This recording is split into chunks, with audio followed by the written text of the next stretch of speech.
نجاست ہو آپ کے بدن پہ، چکنائی ہو آپ کے بدن پہ، تو اسے صاف کر لیجئے. چونکہ نجیس جگہ پہ غسل، تو پہلے نجاست صاف کریے، تیل صاف کریے، کریم صاف کریے، چکنائی صاف کریے، اور اس کے بعد جب بالکل صاف ہو جائیں، پاک ہو جائیں، تو اب نیت کریے کہ غسل جمعہ کرتا ہوں قربتاً اللہ. اللہ نہیں بھائی، ہاں اللہ، قربتاً اللہ. اب یہ نیت کی، نیت کرنے کے بعد سر اور گردن دھوئیے، اور سر اور گردن ایسے دھوئیے کہ کوئی جگہ ایسی نہ رہے جہاں پانی نہ پہنچے. پورا سر اور گردن دھوئیے، یہ ایک حصہ.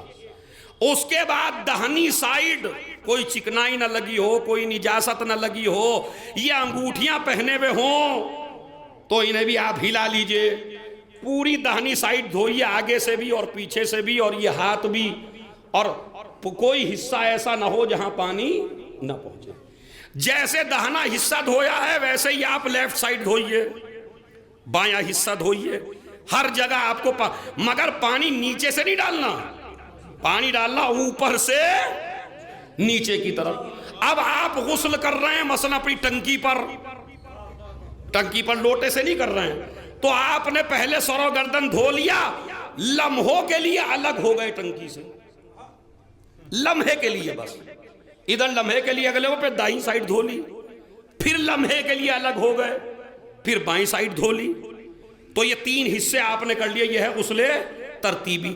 سارے غسلوں کے یہی طریقے ہیں جتنے بھی ہیں، مرد کے، عورت کے، مرنے والے کے، میت کے، مسے میت کے. اور یہ بھی مسئلہ میں بتا دوں جوانوں آپ سے کہ اگر آپ پہ کئی غسل ہو جائیں تو ضروری نہیں کہ حمام میں پورا دن کھڑے رہیں وہاں. اسلام کہتا ہے جو سب سے سخت والا ہے اس کی نیت کر لیجئے. بھائی اس سے زیادہ میں نہیں کھل سکتا. مثلا کئی کیسے ہو گئے وہ سن لیجئے. جمعے کا دن تھا تو غسل جمعہ بھی کرنا تھا، اور اسی دن غدیر پڑ گئی تو یہ غدیر کا ہو گیا. اور اسی دن ایک آدمی مر گیا، اسے چھو لیا. سمجھ رہے آپ؟ ایک آدمی کو پھانسی دی جانے والی تھی، اسے دیکھ لیا، اس پہ بھی غسل ہے نا. تو صحیح. اب یہ 4-5 ہو گئے، واجب غسل بھی ہے، تو ایک کی نیت کر کے سب کو نیت میں شامل کر لیجئے اور ایک غسل کر لیجئے.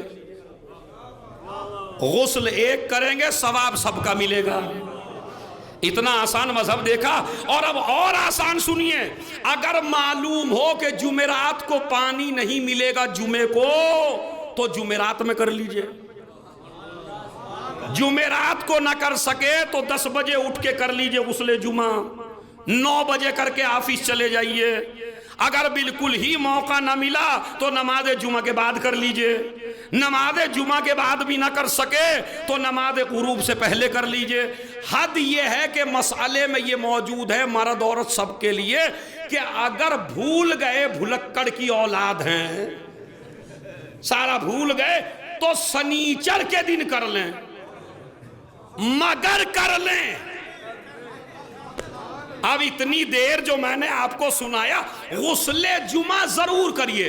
اور میرے مولا سے وصیت نامے میں اسی کتاب میں مفاتیح الجنان میں فرمایا رسول اللہ نے، اے علی غسل جمعہ ضرور کرنا، چاہے تمہیں اپنا ایک وقت کا کھانا بیچنا پڑے اور اس سے پانی خریدنا پڑے.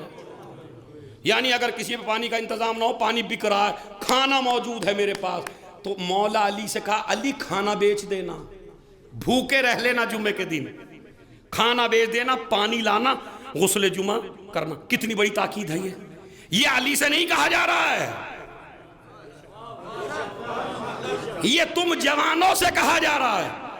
جمعے میں کر لو، شب جمعہ میں کر لو، سنیچر میں کر لو، جمعے کے دن پورا کر لو، اما کر لو.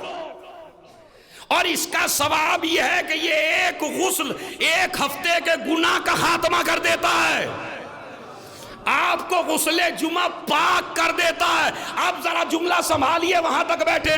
ہمیں اتنی تاکید غسل جمعہ کی، کہا اس لیے کہ زہرا کا بیٹا جمعے کے دن بلائے گا۔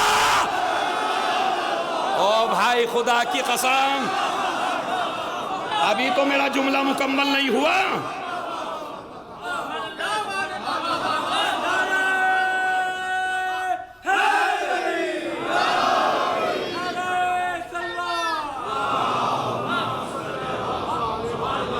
میری قوم کے جوانوں، ابھی تو جملہ مکمل نہیں ہوا، اب تمہیں سماعت کے فضائل کے 7ویں آسمان پہ پہنچ جاتا ہوں۔